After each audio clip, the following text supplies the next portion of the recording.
नमस्कार दोस्तों, स्वागत है एक बार फिर से आपका सक्सेस क्लासेस में। हम जैसा कि विजन आईएएस का टेस्ट सीरीज देख रहे थे, अभी तक हमारा एक टेस्ट कंप्लीट हो चुका है। आज से हम सेकेंड टेस्ट नंबर 2 शुरू करेंगे, जो कि पॉलिटी का ही है। चलिए फटाफट से टेस्ट नंबर 2 देखते हैं। आगे बढ़ने से पहले आप सभी को एक बात, जो भी हमारे दोस्त मित्र नए जुड़े हुए हैं चैनल से, अभी तक जिन्होंने चैनल को सब्सक्राइब नहीं किया, फटाफट से चैनल को सब्सक्राइब कर दीजिए। नीचे यहाँ पे बेल आइकन आता होगा आपका, सब्सक्राइब करके चैनल से जुड़िए। ठीक है दोस्तों, चलो फटाफट से क्वेश्चन नंबर 1 शुरू करते हैं। क्वेश्चन नंबर 1 हमारा है, राज्य मंत्रिपरिषद के संदर्भ में बात कर रहा है। स्टेटमेंट 1 दिया है, संविधान राज्य मंत्रिपरिषद के आकार और मंत्रियों के पद को निर्दिष्ट करता है। ओके। सेकंड कह रहे हैं, मंत्रियों द्वारा राज्यपाल को दी गई सलाह कि किसी भी न्यायालय में जांच नहीं की जाएगी। ओके, दो बात है, आपको सही कथन चुनना है। ऑप्शन ए केवल एक, बी है केवल दो, सी है एक और दो दोनों, डी है कोई नहीं। ठीक है, तो देखो जो पहला आपका स्टेटमेंट है ये गलत है। क्यों? क्योंकि संविधान जो कि निर्दिष्ट नहीं करता है कितने राज्य में मंत्रिपरिषद में कितने मेंबर होंगे, उनका क्या आकार होगा, ये जो कि सीएम डिसाइड करता है। हाँ, संविधान में जो अमेंडमेंट के थ्रू बोला गया कि मैक्सिमम 15% तक हो सकते हैं, लेकिन हो सकता है कुछ जगह पर जो इससे कम भी लोग रख ले। तो एक फिक्स नहीं है कि कितने काउंसिल ऑफ मिनिस्टर होंगे, कितने परसेंट में। ठीक है, लेकिन मैक्सिमम दिया गया 15 होगा। ठीक है, अब मिनिमम भी दिया गया है, मिनिमम भी बोला गया कि 12 नंबर, ये परसेंट नहीं, ध्यान रखना, ये परसेंट नहीं बोला जा रहा है, ये नंबर है। कम से कम 12 मंत्री तो होने चाहिए मंत्रिपरिषद में, और मैक्सिमम 15%, उससे ज़्यादा नहीं होना चाहिए। ठीक है, और इस आधार पर देखो तो हमारा पहला स्टेटमेंट गलत है। और जो सेकेंड वाला स्टेटमेंट कह रहा है, इसका प्रोविजन जो कि संविधान में नहीं है, ये रूल जो आपका मिनिस्ट्री का रूल रेगुलेशन होता है उसके अंतर्गत है। ठीक है, दूसरा क्या कह रहा है, मंत्रियों द्वारा राज्यपाल को दी गई सलाह किसी भी न्यायालय में जांच नहीं की। जी हाँ, अगर कोई मंत्री अपने गवर्नर को या राज्यपाल को कोई सलाह देता है, तो आप उसके लिए जो कि जुडिशरी में नहीं जा सकते कि उन्होंने ऐसा क्यों सलाह दे दिया, ये वो जो भी। ठीक है, तो ये सही है। तो हमारा पहला स्टेटमेंट गलत है, दूसरा सही है, तो इसका जो सही आंसर होगा ऑप्शन बी, ए का बी सही रहेगा। चलो फटाफट नेक्स्ट क्वेश्चन की तरफ चलते हैं। क्वेश्चन नंबर 2 देखो, लोक लेखा समिति से आ गया है, तो इसके संबंध में आपको बात करना है, आपको बताना है कौन सा सही नहीं है। ये ध्यान रखना होगा, जो गलत होगा वही हमें बताना है। ठीक है, तो पहला स्टेटमेंट क्या है, समिति की स्थापना भारत सरकार अधिनियम 1919 के प्रावधानों के तहत की गई थी। ओके। सेकेंड वाला आपसे बोल रहा है कि लोकसभा अध्यक्ष समिति का पदेन अध्यक्ष होता है। ओके। थर्ड वाला कह रहा है कोई मंत्री समिति का सदस्य नहीं हो सकता। ओके, ये 3 स्टेटमेंट है, आपको बताना है इसमें से कौन सा सही नहीं है। जो गलत है वो बताना है। ऑप्शन ए केवल 1, बी है केवल 2 3, सी है 1 2, डी है केवल 2। देखो, तो इसका जो पहला स्टेटमेंट है ये सही है बिल्कुल। लोक लेखा समिति का जो 1919 का एक्ट आया था, उसी के थ्रू जो इसको स्थापित किया गया था 1921 में। और ये देखो, इसका जो अध्यक्ष होता है ना, वो लोकसभा का अध्यक्ष नहीं होता है। ठीक है, लोकसभा अध्यक्ष जो है कि इसके अध्यक्ष को चुनता है, पर लोकसभा का अध्यक्ष स्वयं इसका अध्यक्ष नहीं होता। स्टेटमेंट 2 गलत है, यानी जहाँ 2 होगा वो वाला मेरा ऑप्शन सही है, क्योंकि सही नहीं पूछे ना। तो यहाँ पे मेरा ये वाला ऑप्शन कट गया, और ये दोनों में भी कोई हो सकता है। थर्ड वाला देखो, थर्ड वाला कह रहा है कि ये वाला भी करेगा ना, कि ऑप्शन ए तो सही है, तो हमसे गलत पूछा है। बी और डी में से कोई एक होगा। थर्ड वाला बोला है कोई मंत्री समिति का सदस्य नहीं था। ये जो लोग लिखा है समिति, ये बिल्कुल सही है कि इसका जो कि कोई मंत्री जो कि इसका मेंबर नहीं होता है। तो हमसे गलत पूछा था, तो गलत केवल 2 वाला स्टेटमेंट दिख रहा है हमको, तो ऑप्शन डी सही रहेगा। ठीक है, तो यहाँ पर जो हमारा सही आंसर होगा ऑप्शन डी, केवल 2 वाला गलत है, बाकी पहला तीसरा तो यहाँ पर सही ही है।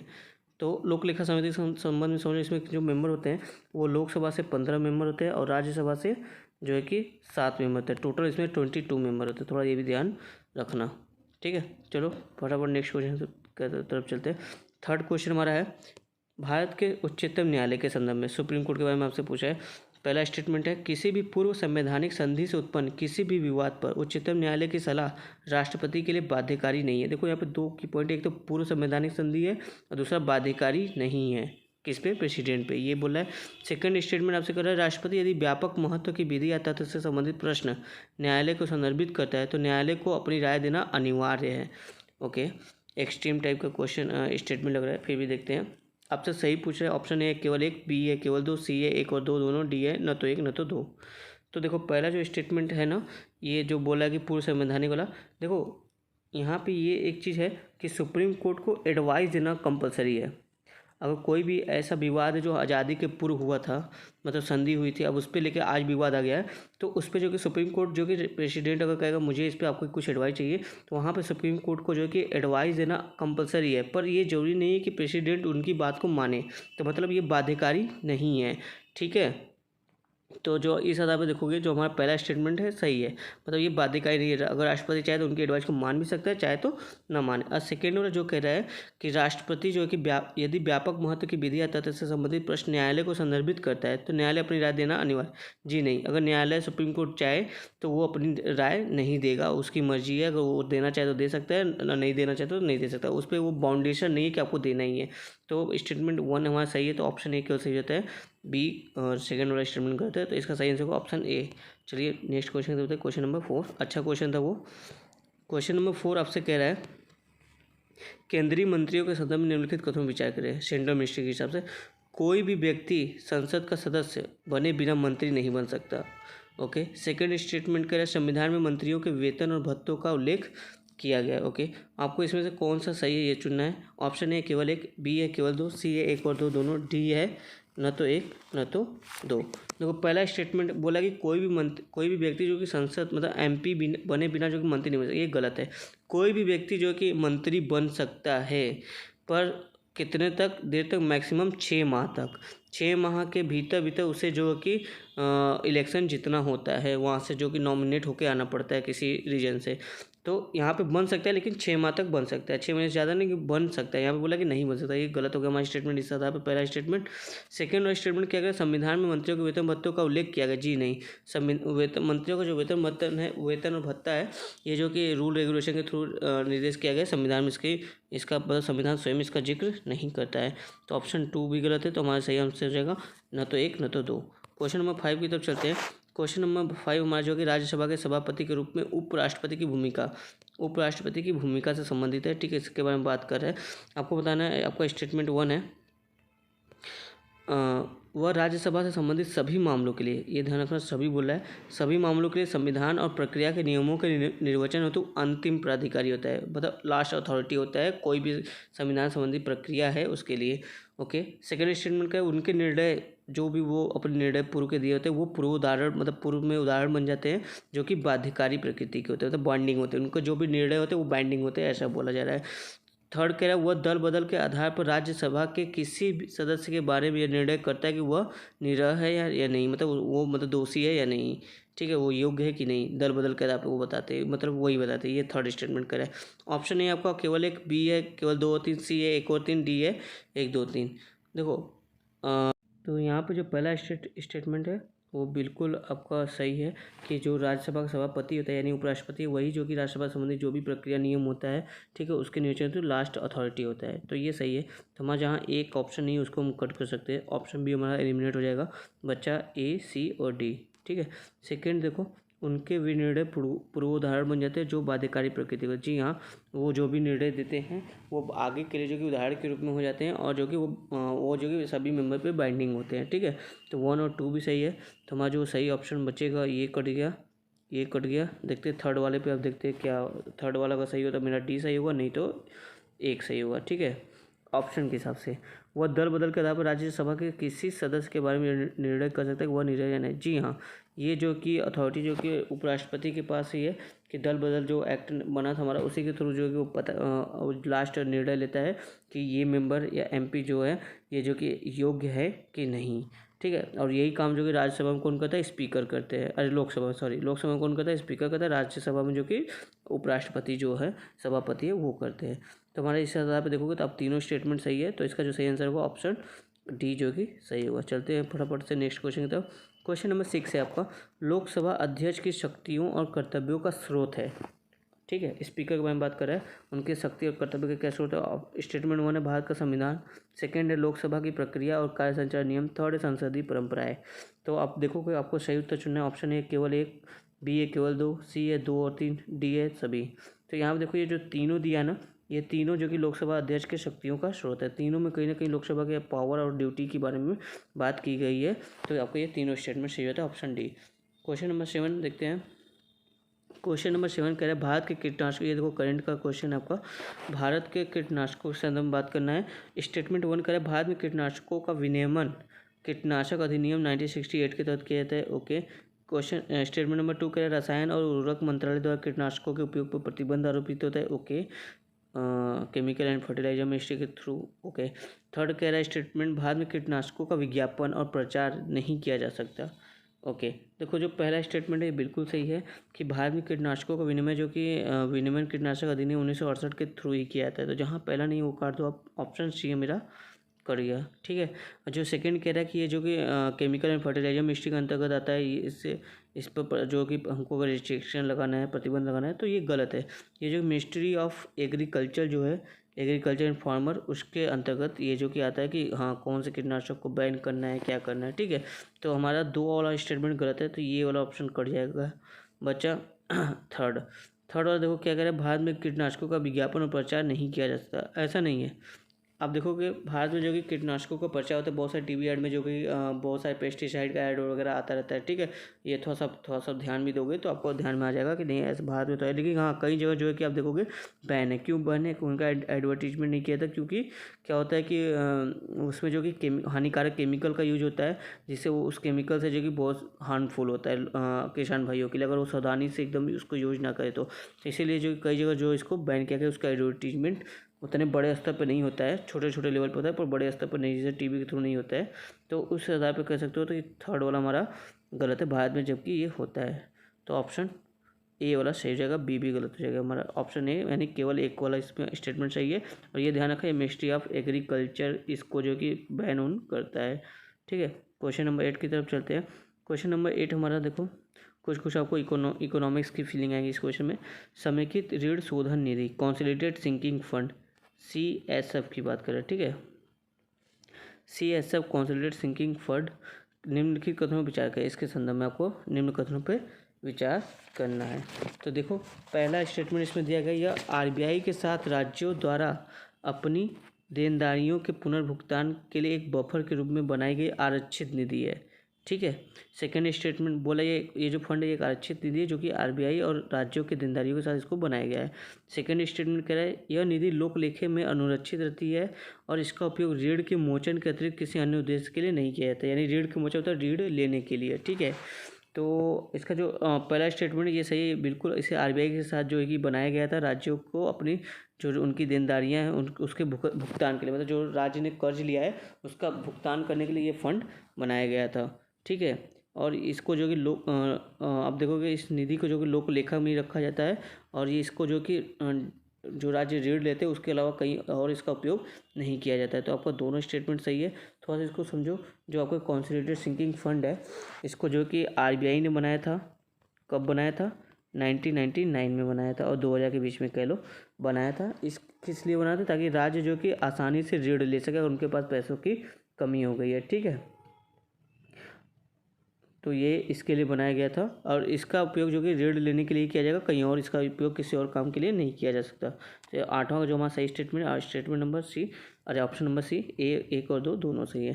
क्वेश्चन नंबर 9 की तरफ चलते हैं। क्वेश्चन नंबर 9 हमारा है प्रत्यानुदान, जिसको आप इंग्लिश देखो, हिंदी कुछ वर्ड है ना, उसका गूगल ट्रांसलेटर बहुत ही खतरनाक होता है। जैसे ऐसा कुछ प्रत्यानुदान ऐसा कुछ वर्ड आ जाता है तो हम लोग सोचते ही रहते हैं कि ये क्या है, मतलब इसका क्या मतलब। लेकिन आपको कुछ ऐसे ज़्यादा डिफिकल्टी वाले होते तो आपको बगल में जो कि उसकी इंग्लिश भी दिया रहता है, इधर एक साइड इंग्लिश भी लिखा है, तो आप इंग्लिश वाला चीज़ देख लिया करिए, आपको थोड़ा सा समझने में आसानी होगी। जैसे यहाँ पे दिखा है प्रत्यानुदान, वोट फॉर क्रेडिट, काफ़ी भारी भरकम हिंदी शब्द है। तो वोट फॉर क्रेडिट की बात करें, वोट फॉर क्रेडिट के संबंध में आपको निम्न कथनों पर विचार करना है। पहला स्टेटमेंट है, यह भारत के संसाधनों पर भारित किसी आकस्मिक मांग को पूरा करने के लिए दिया जाता है। ओके, सेकंड कह रहा है यह एक असाधारण अनुदान है और मांग का विवरण साधारणतः बजट में नहीं किया जाता है। ठीक है, ये 9 आपको स्टेटमेंट है, आपको सही आंसर चुनना है। कौन सा आंसर सही चुना है? ऑप्शन ए है केवल 1, बी है केवल 2, सी है 1 और 2 दोनों, डी है न तो 1 न तो 2। तो यहाँ पे देखो जो आपका पहला स्टेटमेंट है ये बिल्कुल सही है। ये जो कि भारत के संसाधनों भारित आकस्मिक मांग को, ठीक है, ऐसा नहीं कि पहले पूर्व प्लान कोई मांग है, ऐसे कुछ अचानक से मांग आ गया तो उसको पूरा करने के लिए किया जाता है। सेकंड स्टेटमेंट भी सही है कि इसको जो कि असाधारण अनुदान है। क्यों? क्योंकि इसका जो विवरण जो कि बजट में नहीं किया जाता। देखो बजट में वही विवरण होता है जो आकस्मिक नहीं होता है, जो मतलब प्रूव प्लान होता है, पहले से उसको प्लान किया गया कि ये हमको खर्च करने, इतने टाइम पे खर्च करने, यहाँ खर्च करने। तो ये एक तरह से अगर आकस्मिक मांग है तो ऑब्वियस बात है बजट में विवरण इसका नहीं होगा। इसी तरह देखो और भी कुछ मांग है वोट फॉर क्रेडिट के अलावा, अधिक अनुदान हो गया, सांकेतिक अनुदान हो गया, ठीक है। अतिरिक्त अनुदान हो गया, अनुपूरक अनुदान हो गया, तो ये सब भी कुछ है जो कि आपको बजट में जो कि मेंशन नहीं था, पर हाँ ज़रूरत पड़ जाती है तो इनका जो कि यूज किया जाता है किसी आकस्मिक मांग के लिए। ठीक है, तो ये रहा क्वेश्चन नंबर 9, जिसका सही ऑप्शन क्या है? Option C. देखते क्वेश्चन नंबर 10। निम्नलिखित में से कौन से सेवा मतदाता है जो डाक मतपत्र के माध्यम से या परोक्ष यानी प्रॉक्सी मतदान के माध्यम से अपना वोट डालने के लिए पात्र है? मतलब कोई ऐसा सर्विसमैन है जो कि इंडिया का है, जो दूसरे के थ्रू या डाक के थ्रू जो कि अपना वोट दे सकता है, उसके बारे में बात कर रहा है कि कौन कौन ऐसे एलिजिबल है। पहला स्टेटमेंट है आपका अनिवासी भारतीय, सेकंड है जो आपके सशस्त्र बलों के सदस्य वो, थर्ड है विदेश में नियोजित भारतीय राजनयिक। तो देखो यहाँ पर 3 जो स्टेटमेंट दिया गया है, सशस्त्र बल के सदस्य हैं, ये तो बिल्कुल सही है। सेकंड आपका स्टेटमेंट सही है, तो जहाँ पर सेकंड नहीं वो आप कट कर दो, ऑप्शन सी आपका एलिमिनेट हो जाएगा। विदेश में जो नियोजित भारतीय राजनयिक है वो भी है। देखो भारतीय राजनयिक जो विदेश में है वो भी एलिजिबल हैं, तो 3 भी सही है, तो जहाँ 3 नहीं आप वो भी काट सकते हो। बचा आपका बी और डी। तो जो देखो अनिवासी भारतीय ने इनको अब जाके जो कि एलिजिबल कर दिया, जो भारत में नहीं रहते बाहर रहते, वो भी जो कि प्रॉक्सी वोट या फिर प्रॉक्सी वोटिंग करवा सकते हैं। तो यहाँ पर जो कि ऑप्शन डी आपका सही है। 1 2 3 क्वेश्चन नंबर 10। क्वेश्चन नंबर 11 देखो, बहुत अच्छा क्वेश्चन है, लोक अदालत के बारे में क्वेश्चन आपसे पूछा है। ठीक है, अभी हालिया में न्यूज आई थी कि कर्नाटक में लोक अदालत ने 2 लाख से अधिक केसेस को जो कि रिजॉल्व किया है पिछले 4 सालों में, जो कि काफ़ी अच्छा लोक अदालत काम कर रहा है। तो देखते हैं लोक अदालत के संदर्भ में, इसे विधिक सेवा प्राधिकरण अधिनियम 1987 के तहत वैधानिक दर्जा प्रदान किया गया है। ओके, सेकंड स्टेटमेंट करें, लोक अदालत का अधिनिर्णय आबद्ध नहीं होता है तथा यह अपील करने योग्य होता है। ओके, थर्ड वाला स्टेटमेंट करें, लोक अदालत द्वारा मामलों का संज्ञान लेते समय सिविल प्रक्रिया संहिता और साक्ष्य अधिनियम जैसी पद्धति मूलक विधियों का सख्त अनुप्रयोग नहीं किया जाता है। ओके, आपको ये 3 स्टेटमेंट के आधार पर लोक अदालत के संदर्भ में सही कथन को चुनाव करना है। सही पूछा आपसे। स्टेटमेंट 1 है, ऑप्शन ए है 1 और 3, बी है 2 और 3, सी है 1 और 2, डी है 1 2 3। देखो जो पहला है ये बिल्कुल सही है कि जो कि सेवा प्राधिकरण अधिनियम 1987 के तहत इसको एक वैधानिक दर्जा प्रदान किया गया है। तो जहाँ पे एक नहीं आप वो काट दो, ऑप्शन बी हमारा एलिमिनेट हो जाएगा। ठीक है, सेकेंड वाला जो कह रहा है कि इसके निर्णय जो कि आबद्ध कर नहीं होता था या अपील करने योग्य होता, जी नहीं, इसका जो निर्णय होता है ना, ये जो अपना अवार्ड देता है अर्थात निर्णय देता है, वो बॉन्डिंग नेचर का होता है, मतलब वो बॉन्डेड होता है दोनों पार्टी पे, आपको इसको मानना पड़ेगा। और इसमें जो कि अपील करने का कोई प्रावधान नहीं है कि आप इसके अगेंस्ट चले जाए, जो मतलब इन्होंने कुछ रूल अपना अवार्ड दिया तो उसके अगेंस्ट आप हाई कोर्ट वगैरह नहीं जा सकते। ठीक है, तो अपील का कोई प्रावधान नहीं है, तो सेकंड हमारा गलत है। जहाँ जहाँ सेकंड आप उसको काट दो, सी कट गया, डी कट गया। अब देखो यहाँ पे हमको थर्ड स्टेटमेंट नहीं पता तो भी हम अपने आंसर की तरफ पहुँच जाते हैं। आंसर हमारा 1 और 3। फिर भी 3 हम देख लेते हैं। लोक अदालत द्वारा मामलों का संज्ञान लेते समय सिविल प्रक्रिया संहिता और साक्ष्य अधिनियम जैसी पद्धति मूलक विधियों का सख्त अनुप्रयोग नहीं किया था। जी हाँ, ये बिल्कुल सही है। ऐसा नहीं कि जो आपका साक्ष्य अधिनियम है इन सब का जो कि या CRPC है, इनका जो कि सख्त प्रयोग किया गया, हाँ इन्हीं के हिसाब से होता है, पर ऐसा नहीं कि बहुत ज़्यादा दबाव इनके थ्रू होता है। ठीक है, कि नहीं आपके पास कोई खास एविडेंस नहीं, एकदम पक्का सबूत लिखा ही, तब ऐसा नहीं होता है। बस हाँ एक ओवरऑल पता होता है तो ठीक है, उस आधार पर आपका निर्णय हो जाता है। तो ये आपका इसका इस आधार पर आप देखो तो आपका जो सही आंसर होगा ऑप्शन ए, केवल 1 और 3 सही है। चलते अपने नेक्स्ट क्वेश्चन की तरफ। चलते अपने अगले क्वेश्चन, क्वेश्चन नंबर 12, राष्ट्रीय प्रवासी सूचना प्रणाली अर्थात NMIS national migration information system के बारे में बात कर रहा है। इसके संबंध में आपको बताना है। यह प्रवासी श्रमिकों के लिए राज्यों में उनके सुचारू आवागमन को सुगम बनाने हेतु डिजाइन किया गया एक केंद्रीय ऑनलाइन कोष है। ओके, सेकंड कह रहा है इसे नीति आयोग द्वारा विकसित किया गया है। ओके, थर्ड कह रहा है आपका इसे कोविड-19 के दौरान संपर्क में आने वालों का पता लगाने और आवागमन की निगरानी हेतु उपयोग किया जा सकता है। ओके, 3 स्टेटमेंट है, आपको सही बताना है। ऑप्शन ए केवल 1, बी है केवल 2 और 3, सी है 1 और 3, डी है 1 2 3। देखो जो पहला स्टेटमेंट है ये बिल्कुल सही कि यह एक केंद्रीय ऑनलाइन कोष है जो कि प्रवासी श्रमिकों का एक राज्य से दूसरे राज्य में आने जाने से संबंधित है। ठीक है, पहला तो सही है, तो पहला सही तो हमारा ऑप्शन बी गलत हो जाएगा, बचा ACD। ठीक है, बी जो कह रहा है इसे नीति आयोग द्वारा बनाएगा, जी नहीं ये गलत है, इसे नीति आयोग द्वारा नहीं बल्कि जो NDMA हमारा है, नेशनल डिजास्टर मैनेजमेंट अथॉरिटी, ठीक है, राष्ट्रीय आपदा प्रबंधन प्राधिकरण, इसके द्वारा जो कि इसको बनाया गया था। ठीक है, तो ऑप्शन 2 हमारा जो कि यहाँ पे गलत हो जाता है, 2 ऑप्शन गलत है तो हमारा डी वाला ऑप्शन भी कट हो जाता है। थर्ड वाला देखो, इसे कोविड-19 के दौरान संपर्क में आने वाले लोगों का पता लगाने के लिए और आवागमन की निगरानी हेतु प्रयोग किया था। जी हाँ, बिल्कुल सही है। तो हमारा सही ऑप्शन क्या हो जाएगा? Option C. 1 और 3 सही है, सेकेंड वाला गलत है क्योंकि इसको एनडीएमए द्वारा बनाया गया था। क्वेश्चन नंबर 13 है। क्वेश्चन नंबर 13 देखो, लोकसभा अध्यक्ष के संबंध में बात करता है। लोकसभा के अध्यक्ष के पद से संबंधित बात करता है। पहला स्टेटमेंट आपका है, अध्यक्ष के निर्वाचन की तिथि कार्यवाहक अध्यक्ष द्वारा निर्धारित की जाती है। क्या ये सही है? सेकंड देखो, अध्यक्ष जब सत्तारूढ़ दल का सदस्य होता है तो लोकसभा के विघटित होने के उपरांत अपने पद से त्यागपत्र दे देता है, ऐसा कहा जा रहा है। तो आपको सही कथन बताना है। ऑप्शन ए है केवल एक, बी है केवल दो, सी है एक और दो दोनों, डी है न तो एक न तो दो। ठीक है, तो देखो जो पहला है कि अध्यक्ष की जो निर्वाचन की तिथि होती है ना, जो लोकसभा अगर मान लो कोई नया लोकसभा गठित हुआ, इसमें अध्यक्ष को चुनना है तो उसका जो डेट फिक्स करना होता है वो जो कि प्रेसिडेंट निर्धारित करता है, ना कि प्रोटेम स्पीकर। यहाँ पे कार्यवाहक अध्यक्ष मतलब प्रोटेम स्पीकर।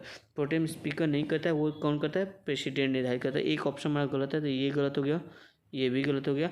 सेकंड कह रहा है कि अध्यक्ष जब सत्तारूढ़ दल का सदस्य होता है तो लोकसभा के विघटित होने के साथ ही अपने पद को त्यागपत्र देता है। जी नहीं, ऐसा जरूरी नहीं है, दे भी क्योंकि जो लोकसभा का अध्यक्ष होता है वो तब तक अध्यक्ष बना होता है जब तक नया लोकसभा जो गठन हुआ है उसका अध्यक्ष ना चुन लिया जाए। ठीक है, तो दो भी गलत हो गया हमारा, तो ऑप्शन डी सही होगा। थोड़ा सा प्रोटेम स्पीकर के संबंध में बात है तो प्रोटेम स्पीकर के बारे में जान लेते हैं कि इसके क्या काम होते हैं। देखो, प्रोटेम स्पीकर के कुछ काम होते हैं, तो आप देख लो। जैसे कि ये जो नए एमपी चुने हुए हैं उनको जो कि शपथ दिलाता है। ठीक है, और अध्यक्ष का जो चुनाव किया जाता है उसका निरीक्षण करता है कि चुनाव ठीक से हो रहा है कि नहीं हो रहा है। और जैसे ही नया अध्यक्ष चुन लिया जाता है, जब एक नया अध्यक्ष बन जाता है तो इनका जो प्रोटेम स्पीकर का जो पद होता है वह स्वतः ही खत्म हो जाता है। ठीक है, वो स्वयं समाप्त हो जाएगा। तो ये कुछ प्रोटेम स्पीकर के बारे में जानकारी रही।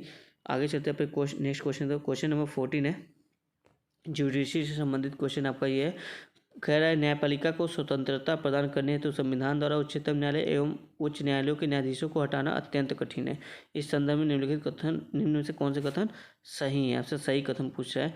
स्टेटमेंट 1 है, उच्च न्यायालय के मुख्य न्यायाधीश को केवल सिद्ध कदाचार या असमर्थता के आधार पर ही हटाया जा सकता है। जी हाँ, ये बिल्कुल सही स्टेटमेंट आपका है कि आपको देखो, हाई कोर्ट और सुप्रीम कोर्ट के न्यायाधीश को जो है सिद्ध कदाचार या असमर्थता के आधार पर ही, मिसबिहेवियर और इनकैपेसिटी के आधार पर, ये दो ही के आधार पर हटाया जा सकता है। तो ऑप्शन ए सही है। जहाँ ऑप्शन एक सही है वो उसको, जहाँ एक नहीं वो एलिमिनेट कर दो, बी वाला एलिमिनेट हो जाएगा। ठीक है, सेकेंड स्टेटमेंट का, न्यायाधीश के विरुद्ध आरोपों पर प्रस्ताव को संसद के दोनों सदनों में विशेष बहुमत से पारित किया। जी हाँ, ये भी सही है। जहाँ दो नहीं आप वो हटा दो, डी हमारा हट जाएगा, बचा ए और बी। थर्ड देखो, अभी तक उच्च न्यायालय के किसी भी न्यायाधीश को अपने पद से नहीं हटाया गया। जी हाँ, ये भी बिल्कुल सही कि किसी भी न्यायाधीश को अभी तक हटाया नहीं गया है। तो हमारा जो सही ऑप्शन है ऑप्शन सी हो जाएगा। 1 2 3 तीनों ऑप्शन इसके सही है। थोड़ा सा हम यहाँ देख लेते हैं, हाई कोर्ट और सुप्रीम कोर्ट के न्यायाधीश को हटाने का जो प्रोसीजर है कैसे होता है। इनके हटाने का जो प्रोसीजर है वो देखो, न्यायाधीश जांच अधिनियम 1968 के तहत जो कि प्रोसीजर को बताया गया है। क्या प्रोसीजर है? देखो, लोकसभा में अगर बिल पास हो रहा है हटाने का प्रस्ताव, और राज्यसभा में, तो लोकसभा में कम से कम 100 मेंबर के हस्ताक्षर होना चाहिए, सपोर्ट करे इस चीज़ को साइन के साथ। ठीक है, राज्यसभा में जो कि 50 मेंबर कम से कम सपोर्ट करने चाहिए आपके। ठीक है, अब देखो ये जो 100 मेंबर 50 मेंबर, अब क्या होगा जब ये सपोर्ट करें तो जो अगर लोकसभा की बात करें तो उसमें क्या होता है कि स्पीकर चाहे तो इन्होंने जो प्रस्ताव लाया उसको रिजेक्ट भी कर सकता है, चाहे तो एक्सेप्ट भी कर सकता है। इसी तरह राज्यसभा में जो है कि जो उपसभापति आपका होता है या उपराष्ट्रपति, सॉरी उपसभापति नहीं इसी तरह आप देखो राज्यसभा में तो जो सभापति होता है या जिसे हम लोग क्या कहते हैं उपराष्ट्रपति, वो जो है कि चाहे तो इसको एक्सेप्ट करे चाहे तो रिजेक्ट करे। ठीक है, अगर एक बार जो कि स्पीकर ने एक्सेप्ट कर लिया लोकसभा में तो क्या होगा, एक कमेटी का गठन होगा जिसमें 3 मेंबर होंगे। ये चेक करेंगे कि जो ये जज पे आरोप लगे क्या वो सही है। ठीक है, इसकी जांच पड़ताल करेंगे। तो इसमें जो 3 मेंबर होते हैं कौन कौन से होते हैं, आपका सुप्रीम कोर्ट का जो सुप्रीम कोर्ट के CJI होंगे, अगर CJI नहीं होंगे तो CJI द्वारा नॉमिनेटेड एक सुप्रीम कोर्ट के ही जज होंगे। ठीक है, और एक दूसरा मेंबर जो होगा वो हाई कोर्ट का चीफ जस्टिस होंगे। थर्ड क्या होंगे, एक जो कि प्रतिष्ठित न्यायविद होंगे, मतलब जो जिनको जो कि लॉ के संबंध में विशेष ज्ञान है। ये ध्यान रखा, इसमें कोई जो कि गवर्नमेंट का व्यक्ति नहीं होगा, जैसे कि PM हो, होम मिनिस्टर हो या लॉ मिनिस्टर हो, ये लोग नहीं होंगे। ठीक है, ये ध्यान रखना थोड़ा सा। तो ये 3 मेंबर होंगे, ये अगर जांच पड़ताल करेंगे, अगर जांच पड़ताल के बाद ये अपना रिपोर्ट जो कि राष्ट्रपति को ये जो अपना रिपोर्ट जो कि देंगे। अगर ये जांच में पता चला ये कि हाँ आरोप सही है तो राष्ट्रपति इनको जो कि जो भी जिनके ऊपर आरोप लगाया उन जज को तुरंत हटा देंगे। और तब जैसे ही मतलब कि नहीं, सॉरी, एक सेकेंड, अगर इनको पता चला कि जांच पे जो आरोप है वो आरोप सही है, तो क्या होगा, दोनों सदन में जो कि वोटिंग होगी इनको हटाने के प्रोसेस के लिए, दोनों सदन से जो कि विशेष बहुमत यानी 2/3 जो बैठे हैं वोट करें, उनका जितने भी मेंबर हैं उनका 2/3 वोट जो कि पास होना चाहिए। जिस समय ये वोट पास हो जाएगा उसी समय से जो कि वो जज जो कि अपने पद से हट जाएगा। ठीक है, तो ये आप समझिए कैसे सुप्रीम कोर्ट और न्याय हाई कोर्ट के जो कि जज हटते हैं, उनका रिमूवल का प्रोसीजर क्या है। तो क्वेश्चन नंबर 15 पे चलते हैं। क्वेश्चन नंबर 15 आपका केंद्र व राज्य के मध्य कर निर्धारण की शक्तियों के विभाजन के संबंध में बात कर रहा है। पहला स्टेटमेंट आपसे समवर्ती सूची में उल्लिखित विषयों पर कर निर्धारण का अधिकार अनन्य रूप से संसद में निहित है। जी नहीं। देखो, जो समवर्ती सूची आपको पता होगा, इसमें कंकरेंट लिस्ट और स्टेट लिस्ट मतलब संघ सूची और राज्य सूची दोनों होता है। ठीक है, इस पे जो कि ऐसे विषय होते हैं जो कि दोनों लोग जो कि अपना रूल रेगुलेशन बना सकते हैं। तो ऐसा नहीं कि संसद का ही अनन्य अधिकार है, सिर्फ सेंटर ही नहीं बनाएगी, स्टेट भी बना सकता है। तो इस आधार पे जो कि ये जो बोल दिया अनन्य रूप से अधिकार है, इस वजह से स्टेटमेंट गलत हो गया। तो हमारा एक जहाँ है वो आप काट दो। ठीक है, और सेकंड देखो, किसी भी सूची में उल्लिखित विषयों पर करों के अधिरोपित करने का अधिकार राज्य विधानमंडलों में निहित है। यहाँ बोला कि किसी भी सूची में, अब देखो संघ सूची है तो क्या संघ सूची में जो कि राज्य विधानमंडल बना सकता है कर निर्धारण से संबंधित बात? जी नहीं, बिल्कुल नहीं। उस पर तो जो कि संघ के यानी केंद्र सरकार वो बनाएगी। तो ये सदा देखो सेकेंड भी गलत होता है, मतलब जो सही ऑप्शन का ऑप्शन डी सही होता है, न तो एक न तो दो।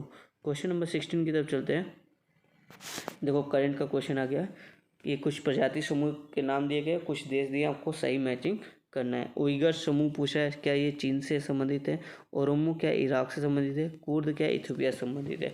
आपको सही चुनना है। तो ऑप्शन है केवल एक, पी है केवल 2 3, सी है 1 और 2, डी है 1 और 2 3। तो देखो यहाँ पे जो उइगर है ये चीन में काफ़ी बार न्यूज़पेपर, अगर आप थोड़ा भी न्यूज़पेपर पढ़ते हो तो आपको पता होगा उइगर जो कि चीन से संबंधित है। आपको पता ए सही है, जहाँ पे एक नहीं है आप वो काट दो, ऑप्शन बी वाला एलिमिनेट हो जाएगा। ओरोमो देखो आप, ये आपका इथियोपिया से संबंधित है। ठीक है, ओरोमो का जो एक बहुत बड़ा लैंग्विस्टिक एथनिक ग्रुप है, इथियोपिया संबंधित है। दो वाला हमारा ऑप्शन गलत है, जहाँ जहाँ दो है आप वो काट दो। हमारा देखो तीनों स्टेटमेंट कट गया और तीनों ऑप्शन कट गया, ऑप्शन ए ही सही है। थर्ड वाला अगर हमको नहीं भी पता है तो हम एलिमिनेशन मेथड के थ्रू जो कि अपने सही आंसर पे पहुंच गए। अब जो देखो ये जो कुर्द है ना, ये मध्य एशिया के क्षेत्र में जो है कि इनका अपना दबदबा है। ये जो कि मध्य एशिया के क्षेत्र में जो कि कुछ राज्यों से, जैसे कि आप देख लो टर्की है, ईरान है, इराक है, आर्मेनिया है, ठीक है, सीरिया है, इन सब क्षेत्रों के कुछ बाउंड्री हैं जिनको मिला के ये अपना एक इन देशों के बाउंड्री में ये रहते हैं। और इनका मांग है कि इन देशों से कुछ कुछ एरिया लेके एक कुर्दिस्तान नाम का जगह बना लिया जाए हम लोगों के लिए। ठीक है, ऐसी वहाँ पर चलती रहती है। तो ये इस आधार पर देखोगे तो इसका जो सही ऑप्शन है ऑप्शन ए, केवल एक सही है, बाकी सब गलत है। ओरोमो जो कि ध्यान रखना इथियोपिया से संबंधित है। चलो क्वेश्चन नंबर 17 की तरफ चलते हैं। क्वेश्चन नंबर 17 का निर्वाचन क्षेत्रों के परिसीमन हेतु परिसीमन आयोग की नियुक्ति का अधिकार प्राप्त है। कौन इसको जो कि नियुक्त करता है? तो इसको राष्ट्रपति ही नियुक्त करते हैं। परिसीमन आयोग का काम क्या होता है आपको भी पता होगा। परिसीमन आयोग जो है कि क्या करता है, पूरे भारत के लिए, पूरे भारत की जो बाउंड्री है उसमें जो कि निर्वाचन क्षेत्र का एरिया को डिसाइड करता है कि कौन से राज्य का कितना एरिया होगा, कौन से राज्य से कितने राज्य की सीमाओं का निर्धारण करता है। ठीक है, निर्वाचन सीमाओं का पूरे देश में निर्धारण करता है, ये इसका काम होता है। ठीक है, और देखो क्वेश्चन नंबर 18, राष्ट्रपति के निर्वाचन के संदर्भ में बात कर रहा है आपको। क्वेश्चन नंबर 18 स्टेटमेंट आपका 1 है, राष्ट्रपति के निर्वाचन में मतदान खुले मतदान द्वारा होता है। ओके, सेकेंड कह रहा है आपका राष्ट्रपति का निर्वाचन first past the post system के सिद्धांत के अनुसार होता है। ओके, थर्ड कह रहा है राष्ट्रपति के निर्वाचन में नोटा का प्रावधान अनुप्रयोज्य नहीं होता है। अनुप्रयोज्य मतलब अनुप्रयोग नहीं होता है, ऐसा कह रहा है। तो देखो यहाँ पर जो थर्ड वाला ऑप्शन है बिल्कुल सही है, राष्ट्रपति के चुनाव में नोटा का ऑप्शन नहीं होता है। तो ऑप्शन सी कट जाएगा हमारा, और क्योंकि तीनों में है। बाकी पहला जो बोला है थर्ड वाला सही है, पहला स्टेटमेंट जो बोला है वो गलत है। ये देखो खुले मतदान से नहीं होता, एक सीक्रेट बैलेट के थ्रू जो है कि इनका वोटिंग होता है। तो पहला स्टेटमेंट हमारा गलत होगा, तो ये वाला ऑप्शन गलत हो गया, ये वाला ऑप्शन गलत हो गया, और कौन सा ऑप्शन था ये आपका, तीनों स्टेटमेंट गलत हो गया मेरा, तीनों ऑप्शन। तो बचा क्या, केवल बी।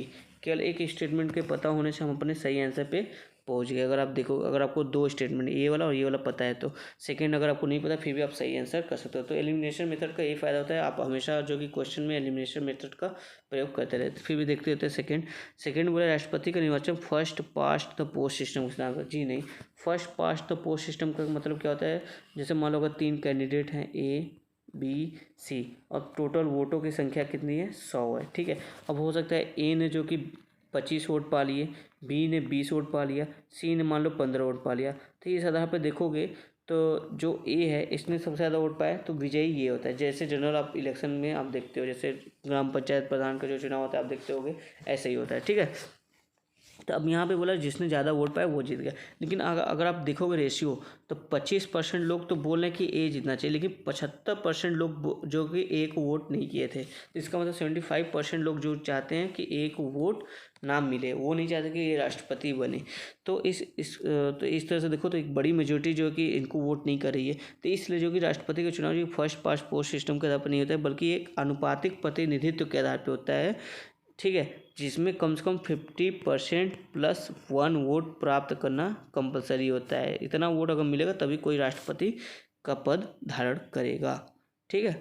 तो ये इस आधार पर आप देख लो, आपका जो सही होगा ऑप्शन बी सही होगा, केवल 3, पहला दूसरा दोनों गलत है।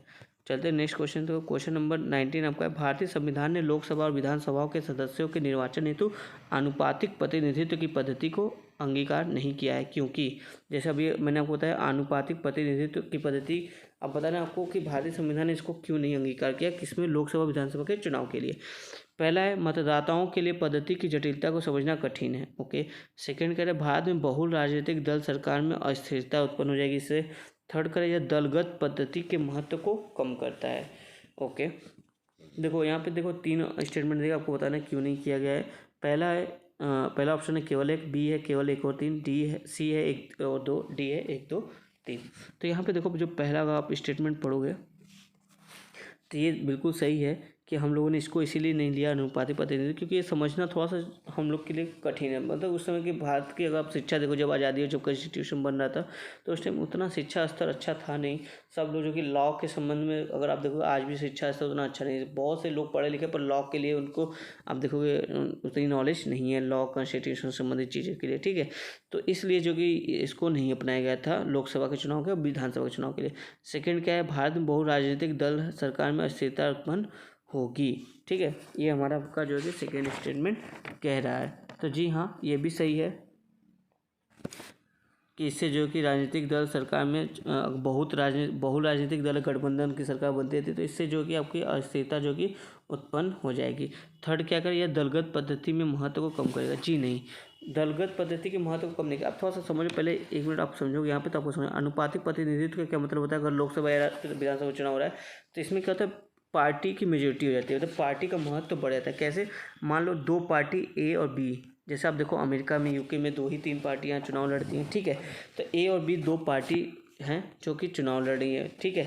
अब क्या होगा, टोटल जितना भी वोट है यहाँ पे जो कि कैंडिडेट को वोट नहीं करने जाएंगे, जो भी लोग होंगे वो जो कैंडिडेट खड़े हैं उनको वोट करने लोग नहीं जाएंगे, वो सीधे पार्टी को वोट करने जाएंगे। या तो ए को वोट देंगे या तो बी को वोट देंगे, अब भले ही वो कैंडिडेट किसी के लिए हो, ठीक है। तो वो सीधे जाएंगे पार्टी को वोट करने के लिए। अब पार्टी को वोट करेंगे तो क्या होगा, जितना भी वोट, मान लो 100 वोट है, 100 वोट में से मान लो 60% वोट इनको मिल गया, 40% वोट बी वाले पार्टी मिल गया। तो अब जितना भी जो कि सीट है, मान लो सीट होगा 50 सीट होगा टोटल, ठीक है, 50 सीट होगा टोटल। तो उसमें से आप देखोगे 50 सीट का 60% जो कि सीट जो कि ए पार्टी को मिल जाएगा, और बाकी जो कि 40% सीट जो कि 50 सीट का 40% जो कि बी पार्टी को मिल जाएगा। अब बी पार्टी चाहे जिसको भी वहाँ पे अपने पार्टी में से किसी भी सदस्य को ले जाकर वहाँ पे बैठा सकती है, कि इनको मेंबर बना देती है, बोलती है इनको ये पोस्टर देते हैं, उनको वो पोस्टर देते हैं, या ये मेरे एमपी बन गए। तो यहाँ पे जो कि पार्टी का महत्व बढ़ जाता है।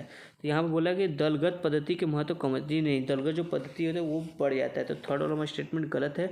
और यहाँ पे देखोगे इससे क्या होगा ना, जो एक कैंडिडेट का ठीक है, कैंडिडेट है, उम्मीदवार है, उसका जो कि जनता से कांटेक्ट कम हो जाता है, ख़त्म हो जाता है, बहुत मिनिमम होता है, क्योंकि पार्टी को आपको वोट करना है, पार्टी के थ्रू आप जा रहे हो, आप जो असल में कैंडिडेट है उससे आपका संपर्क नहीं हो रहा है। ठीक, तो से जो कि लोकतंत्र को आप देखोगे सही नहीं है, लोकतंत्र के लिए भी।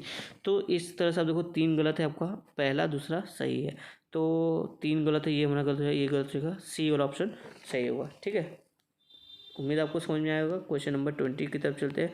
क्वेश्चन नंबर 20 है, निम्न पर विचार करें। राष्ट्रपति को परामर्श देने का अधिकार, ओके। व्यक्तियों द्वारा जनहित याचिका दायर करने का अधिकार, ओके।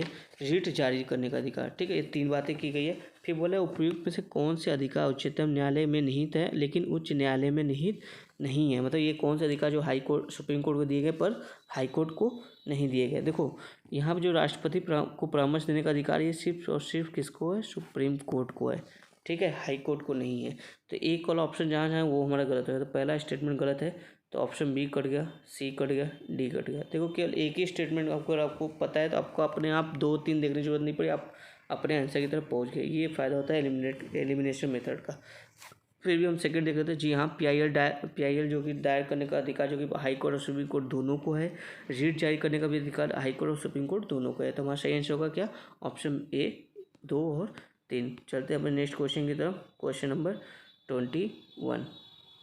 नेक्स्ट क्वेश्चन नंबर 22 हमारा है, केंद्रीय मंत्रिमंडल समितियों के संदर्भ में निम्नलिखित कथनों में से कौन सा सही है। ठीक है, पहला स्टेटमेंट आपसे कह रहा है उनके द्वारा लिए गए निर्णय मंत्रिमंडल पर बाध्यकारी होते हैं, ओके।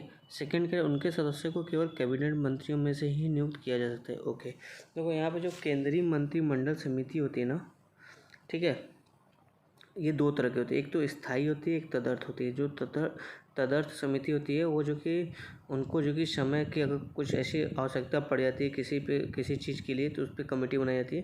तो मतलब कि ज़रूरत के हिसाब से ऐसी कमेटियाँ तदर्थ कमेटियाँ बनाई जाती है। ठीक है, तो आप इस दोनों कमेटी के बारे में समझ गए।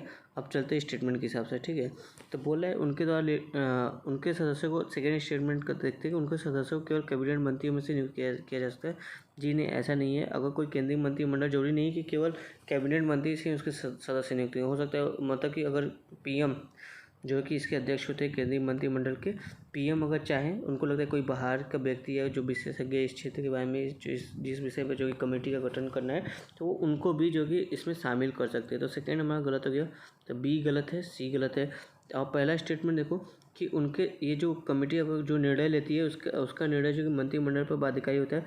जी नहीं, ऐसा नहीं है। क्यों? क्योंकि ये जो कमेटियाँ जो कि निर्णय लेती है ना, तो उस निर्णय की समीक्षा जो कि मंत्रिमंडल करती है, जब वो खुद समीक्षा कर रही है तो उस पर बाइंडिंग कैसे हो सकता है। ठीक है, तो इसकी समीक्षा जो कि मंत्रिमंडल करती है, इसलिए जो कि इस पर बाइंडिंग नहीं होती। अगर ये चाहे तो उसको मानने से इनकार भी कर दे या फिर कुछ इस पर फेरबदल भी कर सकते हैं। ठीक है, तो यहाँ पे जो आपका, अब देखो पहला स्टेटमेंट भी गलत है, दूसरा गलत है, तो इसका जो सही आंसर होगा ऑप्शन डी सही होगा, न तो 1 न तो 2। क्वेश्चन नंबर 23 हमारा है, निम्न में से कौन सी विशेषताएं भारत में निर्वाचन को स्वतंत्र और निष्पक्ष बनाती है। ठीक है, पहला स्टेटमेंट है, ओके। पहला स्टेटमेंट क्या है, सार्वभौमिक वयस्क मताधिकार। सेकंड क्या है, निर्वाचन आयोग की स्वतंत्रता। थर्ड करें मतदान प्रक्रिया की स्वतंत्रता। देखो ये जो तीनों स्टेटमेंट है ना, तीनों सही है। अगर ये तीनों चीज़ें होंगी तभी जो कि हमारा जो निर्वाचन होगा वो स्वतंत्र होगा और निष्पक्ष होगा। सार्वभौमिक वयस्क मताधिकार मतलब सभी जो 18 वर्ष पूर्ण कर चुके हैं, आयु 18 वर्ष की, वो सभी जो कि वोट करने के अधिकार रखते हैं। ठीक है, दूसरा क्या कहता है, निर्वाचन आयोग की स्वतंत्रता, ये भी जरूरी है, तभी तो निष्पक्ष चुनाव होगा। थर्ड क्या है, वीवीपैट में क्या होता है, आप देखोगे, आप जिस भी कैंडिडेट को वोट करोगे उनका फ़ोटो जो है कि, और वो जो भी उनका नंबर होता है, जिस नंबर पर होता है, और जो पार्टी का सिंबल होता है, वो जो कि उसमें आपको 5 से 6 सेकंड के लिए आपके सामने दिखेगा मशीन के अंदर। ठीक है, ताकि इससे ये पता चलता है कि आपने जिसको वोट किया है, क्या वो वोट जो कि उसी को गया है कि कहीं और नहीं चला गया गलती से। इस पर जो कि इलेक्शन कमीशन में काफ़ी सवाल उठे थे पिछले 2-3 साल से, तो उसी के लिए जो कि वीवीपैट का आरंभ किया गया है। तो इससे भी जो कि ट्रांसपेरेंसी ही आती है, और जो हमारा जो कि निर्वाचन होता है वो इंडिपेंडेंट रूप से अपना काम कर सकता है। तो यहाँ पे जो ऑप्शन डी होगा वो सही होगा। क्वेश्चन नंबर 24 है, संविधान द्वारा प्रदत्त पंचायतों में सीटों के आरक्षण के संदर्भ में जो कि आपको सही कथन चुनना है, जो पंचायत की सीट है उसके संदर्भ में। पहला स्टेटमेंट आपसे कह रहा है, SC और ST के लिए प्रत्येक पंचायत में पंचायत क्षेत्र की कुल जनसंख्या में उनकी जनसंख्या के अनुपात के अनुरूप स्थान आरक्षित होता है। ओके, सेकंड कह रहा है SC ST के लिए आरक्षित सीटों में कम से कम 1/3 सीटें संबंधित श्रेणियों को महिलाओं के लिए आरक्षित होती है। ओके, थर्ड स्टेटमेंट कह रहा है किसी राज्य की विधायिका किसी भी पंचायत में पिछड़े वर्गों के पक्ष में सीटों के आरक्षण का प्रावधान कर सकती है। तो आपको सही उत्तर चुनना है। ऑप्शन ए है केवल एक, ऑप्शन बी है 2 और 3, सी है 1 और 3, डी है 1 2 3। तो यहाँ पर अगर आप देखोगे तो पहला स्टेटमेंट जो कह रहा है कि SC ST के प्रत्येक पंचायत क्षेत्र की जनसंख्या, जी हाँ ये सही है कि कोई भी अगर ऐसा एरिया जहाँ पे SC ST की जो कि जनसंख्या है अच्छी खासी, तो वहाँ पे उनके लिए भी स्थान उनकी जनसंख्या के आधार पर जो कि आरक्षित होते हैं पंचायतों के चुनाव में, पंचायत की सीट के लिए। ठीक है, दूसरा स्टेटमेंट जो कह रहा है SC ST के लिए आरक्षित सीटों में कम से कम 1/3 सीटें संबंधित श्रेणियों की महिलाओं के लिए आरक्षित किया था। जी हाँ ये भी सही है। जरूरी नहीं सिर्फ SC ST OBC के में अगर सीट है या फिर जनरल सीट है या SC ST सीट है तो सब में जो कि महिलाओं के लिए एक 1/3 जो है कि सीटें आरक्षित की गई। क्यों? क्योंकि ये इसलिए किया गया ताकि जो कोई दलित महिला है, ठीक है, या फिर आदिवासी महिला है वो भी सरपंच बन सके, इसके लिए जो कि ये प्रावधान किया गया है। थर्ड भी सही है कि कोई राज्य अगर चाहता है कि वहाँ पर जो पिछड़े वर्ग है उनके लिए आरक्षण का प्रावधान किया जाए पंचायत में तो वो कर सकते हैं। ठीक है, तो हमारा तीनों स्टेटमेंट सही है, तो इसके आधार पर जो हम देखोगे ऑप्शन डी सही हुआ। क्वेश्चन नंबर 25 की तरफ चलते हैं। केंद्र राज्य संबंधों में विभिन्न मुद्दों की गहन जांच हेतु एक समिति या आयोग का गठन किया गया था। ओके, इसने प्रथम बार संविधान के अनुच्छेद 263 के तहत अंतर राज्य परिषद की स्थापना की सिफारिश की थी। ओके, उपयुक्त परिषद में से निम्न में से किस समिति के आयोग को निर्दिष्ट किया गया है? ऑप्शन ए है पूंछी आयोग, बी है खुसरो समिति, थर्ड है आपका सी है जो कि प्रथम प्रशासनिक सुधार आयोग या फर्स्ट ARC रिपोर्ट, डी है सरकारी आयोग। देखो इसमें से जो खुसरो समिति है ना बी, ये जो है कि कृषि से संबंधित था। कृषि में जो ऋण किसानों को ऋण बढ़ जाता था उससे संबंधित जो कि इनको अपना रिपोर्ट सौंपना था, तो ये तो नहीं होंगे, तो ऑप्शन बी गलत हो गया। ठीक है, ऑप्शन ए देखो पूंछी आयोग, ये देखो केंद्र राज्य संबंध से ही बात करता था, पर ये क्या बोले प्रथम बार, तो ये फर्स्ट नहीं था, ये तो स्वयं 2007 में आया था, तो प्रथम बार तो ये नहीं था, तो ये वाला भी ऑप्शन हमारा गलत हो गया। और देखो जो डी है सी है प्रथम प्रशासनिक सुधार आयोग, ये सही है। पहली बार इसी ने जो कि आर्टिकल 263 के तहत बोला था कि एक अंतर्राज्य परिषद की स्थापना की जाए, तो ऑप्शन सी सही है हमारा। और डी भी जो है कि इसी डी में देखो सरकारी आयोग जो है कि ARC रिपोर्ट से सहमत थी और इन्होंने भी कहा था कि एक जो कि इसका गठन किया जाएगा अंतर्राज्य परिषद का 1990 गठन किया जाए, तो इन्हीं के आयोग की इन्हीं की बातों के आधार पर जो कि 1990 के में जो है कि एक अंतर्राज्य परिषद का स्थापना किया गया था। तो हमारा जो सही ऑप्शन रहेगा सी हो जाएगा। तो सी सरकारी आयोग जो कि बाद में आया था, सबसे पहले अगर प्रथम बार की बात कर रहे हैं तो प्रथम प्रशासनिक सुधार आयोग है। तो ठीक है, आज के लिए 25 क्वेश्चन रखते हैं, बाकी का 25 क्वेश्चन कल देखते हैं हम लोग। तब तक के लिए घर पर रहे, सुरक्षित रहे और अपनी स्टडी को जारी रखें। और जो भी दोस्त अभी चैनल को सब्सक्राइब नहीं किए तो चैनल को सब्सक्राइब करके चैनल से जुड़िए। धन्यवाद दोस्तों।